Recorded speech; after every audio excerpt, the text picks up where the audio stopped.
Welcome to our channel گیٹ سے عائزہ اور افرا اندر داخل ہوئی تو سامنے سے ماریہ خوشگوار موڈ میں دونوں کی طرف آتی دکھائی دی۔ ہیلو عائزہ، افرا، کیسی ہو تم دونوں؟ ماریہ گرم جوشی سے بولی۔ اس کے چہرے پر ایک پیاری سی مسکان تھی۔ میں ایک دم ٹھیک، عائزہ بھی جواباً خوش دلی سے بولی۔ میں بھی ٹھیک، افرا نے دوسری طرف منہ پھیرتے ہوئے کہا۔ آؤ چلو، پیریڈ سٹارٹ ہونے سے پہلے میں تم لوگوں کو کچھ دکھاتی ہوں، ماریہ بے صبری سے بولی۔ عائزہ اور افرا دونوں نے ناسمجھی سے ایک دوسرے کا چہرہ دیکھا۔ ماریہ ان دونوں کے درمیان آئی اور دونوں کے ہاتھ پکڑ کر چل دی اور اپنے بیگ کے پاس آ کر رکی۔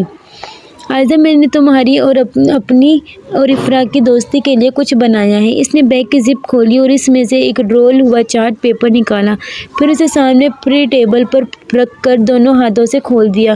اس پر ایک بے رنگ سا خاکہ بنا ہوا تھا جس پر واضح طور پر 3 لڑکیاں بنی ہوئی تھیں جنھوں آپس میں ایک دوسرے کے ہاتھ پکڑے ہوئے تھے۔ واہ ماریہ، تم تو بہت قابل ہو بھائی، عائزہ نے تعریف کی۔ اچھا، یہ درمیان میں عائزہ، دائیں طرف میں اور بائیں جانب تم، افرا نے خاکے کی تشریح کرتے ہوئے کہا۔ نہیں یار، ایسے نہیں ہے، یہ درمیان میں خود، یہ دائیں طرف عائزہ اور بائیں جانب میں تم ہو افرا، عائزہ نے تصحیح کی۔ یہ سن کر افرا پر تو جیسے قیامت ٹوٹ پڑی۔ جب انسان کو اختیار دیا جائے کہ وہ کسی چیز کو تقسیم کرے تو وہ اپنے لیے ہمیشہ بہترین کا انتخاب کرتا ہے اور دوسرے کے لیے بیکار۔ افرا خود کو خاکے میں عائزہ سے دور دیکھ کر جل اٹھی، مگر عائزہ کی وجہ سے چپ رہی، جبکہ اصل میں یہ خاکہ اس کے دل پر لگا تھا۔ 1 گھنٹے سے زیادہ ہی وقت ہو چکا تھا مگر پیریڈ ابھی تک ختم نہیں ہوا تھا۔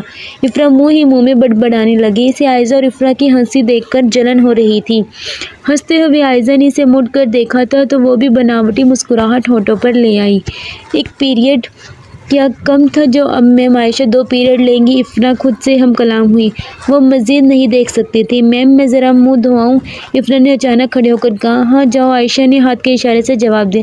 افرا نے سوچا 20 منٹ مزید ان دونوں کو ساتھ دیکھنے سے بہتر ہے کہ کچھ وقت کالج میں ٹہل لیا جائے۔ ماریہ اور عائزہ کو افرا نے دور سے دیکھا، وہ دونوں ہنستے ہوئے ایک دوسرے کا ہاتھ تھامے ہوئے آ رہی تھیں۔